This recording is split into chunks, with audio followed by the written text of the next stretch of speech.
વિદ્યાર્થી મિત્રો, પાઠ નંબર 10 આંતરરાષ્ટ્રીય વેપાર વિશે સમજૂતી મેળવી રહ્યા છે.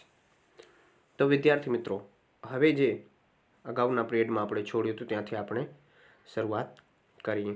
તો કે આયાત વિધિ. આયાત વિધિ એટલે શું? તો કે આંતરરાષ્ટ્રીય વેપાર એટલે આયાત અને જકાતનો વેપાર. ભારતમાંથી વિદેશમાં માલ મોકલવામાં આવે છે તો તે ભારત માટે નિકાસકારી કહેવાય.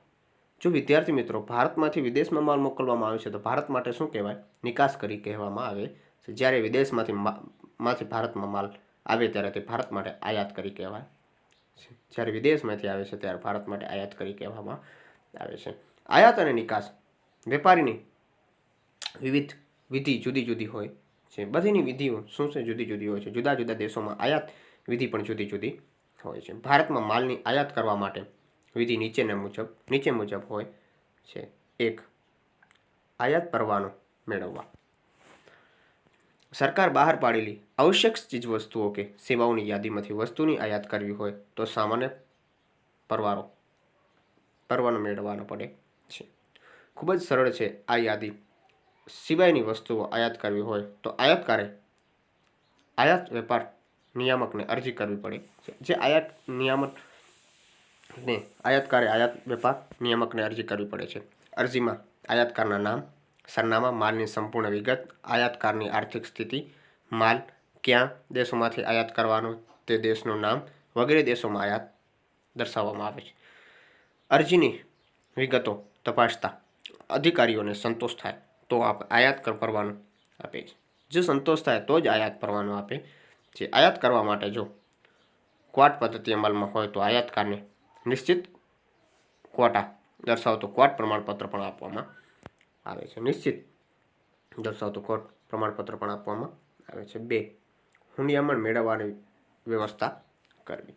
વિદેશથી માલની આયાત કરવાની હોય ત્યારે ચૂકવણી વિદેશી હુંડિયામણ કરવાની હોય છે. વિદેશી હુંડિયામણ ઉપર રિઝર્વ બેંક ઓફ ઇન્ડિયાના નિયંત્રણો છે. રિઝર્વ બેંક ઓફ ઇન્ડિયાની અરજી કરતા પહેલાં જે બેંકોને હુંડિયામણને વેપાર કરવાને સરકારે પરવાનગી આપી હોય તે બેંકને અરજી કરવી પડે છે. જે બેંકે પરવાનગી આપેલી હોય વિદ્યાર્થી મિત્રો તે બેંકને અરજી કરવી પડે છે. આયાત પરવાનોના આધારે બેંક આયાતકારના અરજીપત્રક ઉપર શેરો કરી આપે છે. ત્યારબાદ રિઝર્વ બેંક હુંડિયામણ મંજૂર કરે છે. અરજીપત્રકમાં વર્તમાન ચલણ દર પ્રમાણે કયા દેશનું કેટલું ચલણ જોઈએ તે અમેરિકન ડોલરમાં તે દર્શાવવું પડે છે. અરજીપત્રકમાં વર્તમાન ચલણમાં પ્રમાણે કયા દેશનું કેટલું ચલણ જોઈએ છે તે અમેરિકન ડોલરમાં દર્શાવવું પડે છે. 3. ઓર્ડર મૂકવો. આયાત પરવાનો અને હુંડિયામણની કાર્યવાહી પૂરી થયા પછી આયાતકાર નિકાસકાર દેશની જુદા જુદા ઉત્પાદકો અને નિકાસકારો પાસેથી માલની વિગત, કિંમત તથા અન્ય શરતોની માહિતી મેળવે છે. જે ઉત્પાદક કે નિકાસકારની શરતો અનુકૂળ લાગે તો તેને ઓર્ડર આપે છે. જો નિકાસકારકની શરતો અનુકૂળ લાગે તો તેને ઓર્ડર આપે છે. આયાતકાર માલની આયાત અંગેની ઓર્ડર આપે તેને ઇન્ડેટ કહે છે. ઇન્ડેટમાં માલની વિગત, કિંમત, પેકિંગ, વીમો, ટ્રાન્સફર, કિંમતનું નામ વગેરે બાબતોની સ્પષ્ટતા કરવામાં આવે છે. આ બધી બાબતોની તે સ્પષ્ટતા કરવામાં આવે છે. 4. શાંકપત્ર મોકલવું. શાંકપત્ર એટલે આયાતકાર વતી નિકાસકારને નાણાં ચૂકવવાની ખાતરી આપતો દસ્તાવેજ. નિકાસકાર આયાતકારને આર્થિક સદ્ધરતા જાણવા માટે શાંકપત્ર મોકલે છે. આયાતકારે પોતાની બેંક પાસેથી શાંકપત્ર મેળવવાની નિકાસકારકને મોકલવું પડે છે. શાંકપત્ર મળે એટલે નિકાસકારકને નાણાં મળશે તો તેની ખાતરી આપે છે. જે નાણાં યોગ્ય રીતે તેને મળશે તો તેની ખાતરી રહે છે. 5. દસ્તાવેજો મેળવવા. નિકાસકારક માલની નિકાસ અંગેની જરૂરી બધી જ દસ્તાવેજો પોતાની બેંકો મારફતે આયાતકાર મોકલી આપે છે. સામાન્ય રીતે બેંકો મારફતે હુંડી સ્વીકાર સામેનો દસ્તાવેજ, નાણાંની ચૂકવણી સામેનો દસ્તાવેજ મોકલે છે. તેને આયાત છોડાવે છે. હવે આપણે વિદ્યાર્થી મિત્રો આગળ વધીશું તો કે માલની પ્રાપ્તિનો ઓર્ડર મેળવવો. માલ પ્રાપ્તિનો ઓર્ડર મેળવવો એટલે આયાતકારને મળેલા દસ્તાવેજોમાં બિલ ઓફ લેન્ડિંગ એ માલની માલિકી દર્શાવતો દસ્તાવેજ છે. માલની માલિકી દર્શાવતો દસ્તાવેજ છે. આ દસ્તાવેજો ઉપર નિકાસકારે કે શેરો મારીને આયાતકારને માલની માલિકીની તબદીલી કરે છે. આ દસ્તાવેજો જહાજી કંપનીના કાર્યાલયે રજૂ કરવાના હોય છે. જે જહાજી કંપનીના હોય છે તેનું કાર્યાલય રજૂ કરવાના હોય છે. જહાજ મારફતે આવતા માલને કબજો જહાજી કંપની પાસેથી હોય છે. જો આયાતકારે નૂર ભરવાનું હોય તો તે ભરી દેતા બિલ ઓફ લેન્ડિંગ ઉપર જહાજી કંપની શેરો મારીને જહાજ કપ્તાનને આયાતકારની તરફેણમાં માલ છૂટો કરવામાં આવે છે. તો તેને આધારે આયાતકાર માલ છોડવી મૂકે છે. આના આધારે જે આયાતકાર હોય છે તે આયાતકાર માલ છોડવી શકે છે. 7.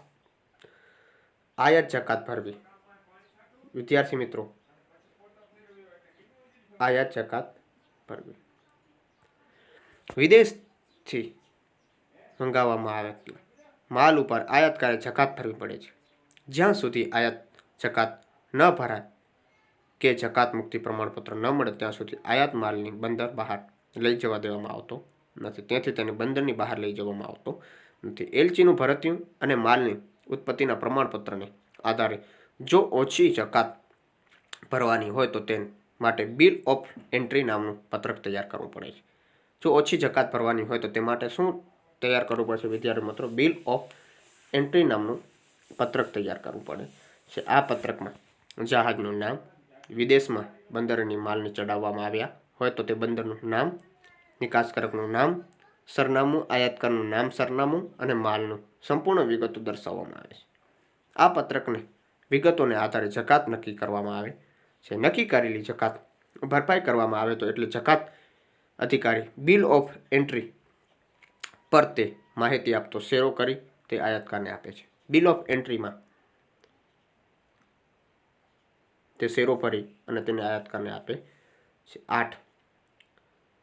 ડોક ચાર્જની ચૂકવણી. આયાતકારે હવાઈ માર્ગ, જમીન માર્ગ કે દરિયાઈ માર્ગ પૈકી જે માર્ગે માલ મંગાવ્યા હોય તો તે સ્થળે વાહન આપે ત્યારે તે સ્થળને વપરાશ કરવા બદલ જે તે ખર્ચ ચૂકવવા પડે છે તેને ડોક ચાર્જ તરીકે ઓળખવામાં આવે છે. વિદ્યાર્થી મિત્રો, શું તરીકે ઓળખવામાં આવે છે? ડોક ચાર્જ તરીકે ડોક ચાર્જ તરીકે તેને ઓળખવામાં આવે છે. ડોક ચાર્જ જે તે સ્થળ પર સાધનો, સગવડો તથા વાહન ઉપરથી માલની ઉતારાની આયાત, માલનો કબજો મેળવે ત્યાર સુધી તમામ ખર્ચાઓનો સમાવેશ થાય છે.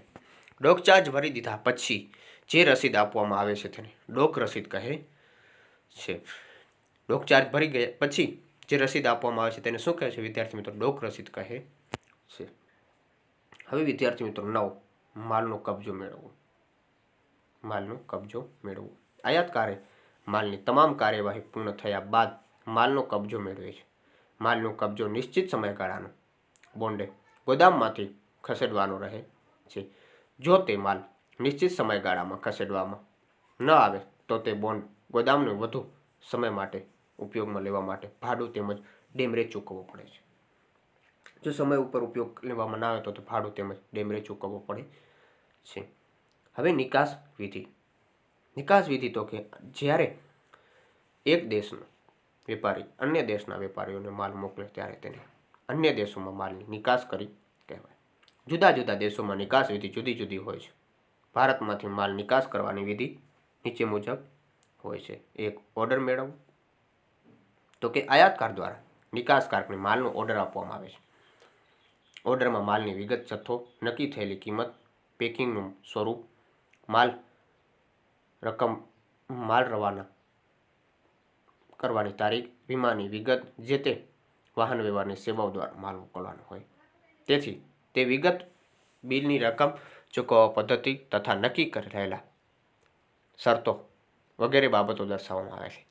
ઓર્ડર મેળવતા પહેલાં નિકાસકારકે આયાતકારની આર્થિક સદ્ધરતા, સાખ અને આનુષંગિક બાબતો અંગેની માહિતી મેળવવી પડે છે. જે તે માહિતી હોય છે તેને વિદ્યાર્થી મિત્રો તે મેળવવી પડે છે. હવે જોશું નિકાસ પરવાનો મેળવવા. આયાત નિકાસ અંકુશના કાયદા હેઠળ જે વસ્તુઓ આવતી હોય તો તે વસ્તુઓને નિકાસ કરવા માટે નિકાસકારકે નિકાસ પરવાનો મેળવવો પડે છે. આ સિવાયની અન્ય વસ્તુઓ નિકાસ મુદત મુક્ત કરી દીધી શકાય છે, પરંતુ આ માટે પણ સામાન્ય પરવાનો મેળવવો પડે છે. પરવાનો મેળવવા માટે સરકારના વેપાર ખાતાને નિર્ધારિત પત્રકમાં અરજી કરવાની હોય છે. અરજીમાં નિકાસકારકની સ્પષ્ટ ઓળખ, નિકાસની વિગતો અને આવકવેરા અને અન્ય વેરાની નિયમિત ચૂકવણી કરવા અંગેની ખાતરી આપવી જરૂરી બની રહે છે. જે ધંધાદારીઓ નિશ્ચિત નિયમિત નિકાસ કરતા હોય તેને સ્થાપિત નિકાસકારક તરીકે ઓળખવામાં આવે છે. જે વિદ્યાર્થી મિત્રો યોગ્ય ધંધો કરતા હોય, ધંધાકીય નિયમિત નિકાસ કરતા હોય તેમને સ્થાનિક નિકાસ તરીકે ઓળખવામાં આવે છે. 3. માલ એકઠો કરવો.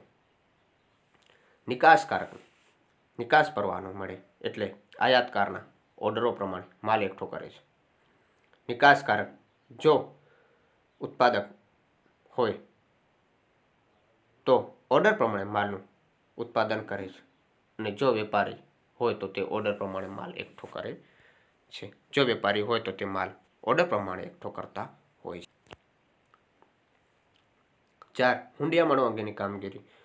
1991 પછીના આર્થિક સુધારાઓને વિદેશી હુંડિયામણ અંગેની ઘણા નિયંત્રણો હળવા થયા. નિકાસકારકને તેમના બિલની રકમ આયાતકાર તેના ચલણમાં અથવા તો અમેરિકન ડોલરમાં કરે છે. હુંડિયામણની બાબતો ઉપર રિઝર્વ બેંક તથા તેના દ્વારા નિમાયેલી બેંકો અને સંસ્થાઓ નિયંત્રણ રાખે છે. આથી નિકાસકારકે આયાતકાર પાસેથી મળવાપાત્ર હુંડિયામણને પોતાના દેશના ચલણમાં રૂપાંતર કરવા રિઝર્વ બેંક ઓફ ઇન્ડિયા અરજી કરવી પડે છે. રિઝર્વ બેંક ઓફ ઇન્ડિયાને અરજી કરવી પડે છે. આ અરજીઓમાં પોતાને કેટલું હુંડિયામણ મેળવવાનું હોય છે તે વગેરેની સંપૂર્ણ માહિતી જણાવવી પડે.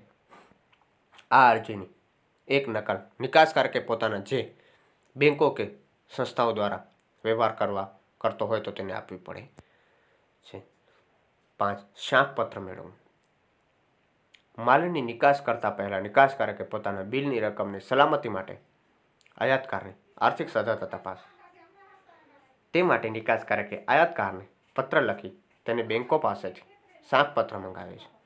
કેટલીક વાર નિકાસકારકને બેંક આ માટે પોતાની વિદેશમાં રહેલી શાંખને આ કામગીરી સોંપે છે, અથવા તો અન્ય માધ્યમ દ્વારા આયાતકારની શાંખ ભરોસાપાત્ર છે જે અંગેનું પ્રમાણપત્ર મેળવી આપે છે તેને શાંકપત્ર તરીકે ઓળખવામાં આવે છે.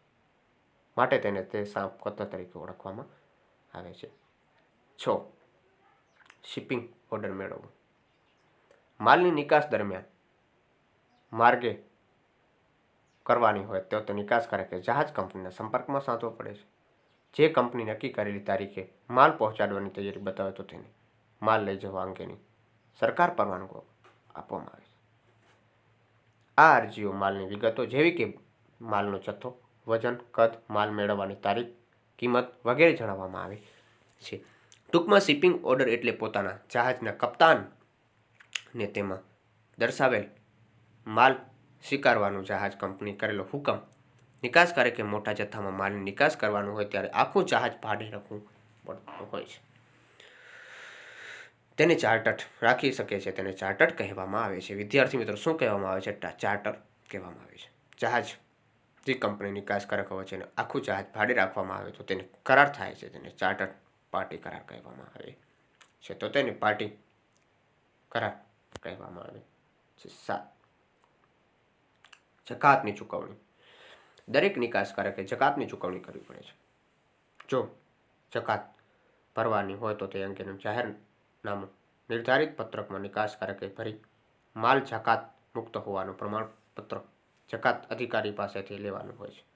જો માલ જકાત પાત્ર હોય તો તે નિકાસકારકે શિપિંગ બિલ તૈયાર કરવાનું હોય છે, જેમાં આયાતકારનું નામ, સરનામું, માલની કિંમત, જથ્થો, વજન, માલ કે બંદરો ઉતારવાનું હોય તો તે બંદરોનું નામ, જહાજ તથા જહાજ કંપનીનું નામ વગેરે વિગતો દર્શાવવા પડે છે. માલની કિંમત, જથ્થો વગેરે આયાત જકાત અધિકારીની જકાતની આકારણી કરે છે. જકાત અધિકારી શિપિંગ બિલ અને જરૂર લાગે તો તે માલની જાત તપાસ કરી જકાત કરે છે. નિકાસકારકે જકાતના રકમ ભરેલી એટલે કે માલ બંદર ઉપર લઈ જવાની પરવાનગી મેળવે છે. 8. માલનું પેકિંગ અને માર્કિંગ કરવું.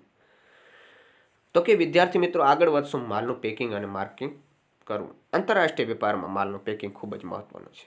જો બહાર માલ લઈ જવો હોય તો તેમાંનું પેકિંગ ખૂબ જ મહત્વનું છે. માલ લાંબા અંતરે સુધી જવાનું હોવાથી હેરફેર દરમિયાન નુકસાન ન થાય, તેથી ભેજની બગડી ન જાય તે રીતે પેકિંગ કરવું જોઈએ. કેટલીક વાર જહાજ કંપનીને નૂર નક્કી કરતી વખતે પણ માલનું પેકિંગ કદ ધ્યાનમાં રાખવું છે. જો આયાતકારે ઓર્ડરમાં પેકિંગ અંગેની ખાસ સૂચના આપી હોય તો તેને પેકિંગ કરવું જોઈએ. પેકિંગની ઉપર માલની લગતી અગત્યની વિગતો માલિક પણ જરૂરી છે. તેમાં આયાતકારનું નામ, સરનામું, નિકાસકારકનું નામ અને સરનામું, માલ જે બંદરે ઉતારવાનો હોય તે બંદરનું નામ, માલનું વજન વગેરે વિગતો દર્શાવવામાં આવે છે. 9. માલની વીમો લેવો. દરમિયાન દરિયાઈ માર્ગ નિકાસ કરવાનો હોય તો ત્યારે દરિયાઈ જોખમો જેવા કે દરિયાઈ તોફાની હવામાનની માલનું થતું નુકસાન, દરિયાઈ ચાંચિયાઓ દ્વારા થતી માલને લૂંટ વગેરે માલ થતા નુકસાન સામે આર્થિક વળતર મેળવવાનો માલિકનો વીમો કરવો પડે. વીમાની સાથે આ અંગેની કરાર કરવામાં આવે છે. વીમા કંપની પ્રીમિયમ નક્કી કરે તો ભરવાની નિકાસકારકને કવર નોટ આપવામાં આવે છે. વીમા પોલિસી તૈયાર થાય એટલે કવર નોટમાં બદલવામાં વીમા કંપની પોલિસી કરે છે. 10. કટિંગ ઓર્ડર મેળવવું. કટિંગ ઓર્ડર એટલે જહાજ પર માલ ચડાવવા માટે પરવાનગી. કટિંગ ઓર્ડર મેળવવા માટે જે બંદરથી માલ નિકાસ કરવાનો હોય તે છતાં ઓર્ડર નિકાસકારક અરજી કરે છે. આ અરજીઓ શિપિંગ બિલ દર્શાવેલા હોય તમામ વિગતો ઉપર નિકાસકારકની ચૂકવણી કાર્યમાં વિગત દર્શાવવામાં આવે છે. નિકાસકારકે બંદર પરના ખર્ચાઓ જેવા કે માલની હેરફેરનો ખર્ચ અને જહાજ પર ચડાવવાનો ખર્ચ વગેરે વિગતે ભરે ત્યારે નિકાસકારકે કાર્ટિંગ ચાર્ટર આપે છે.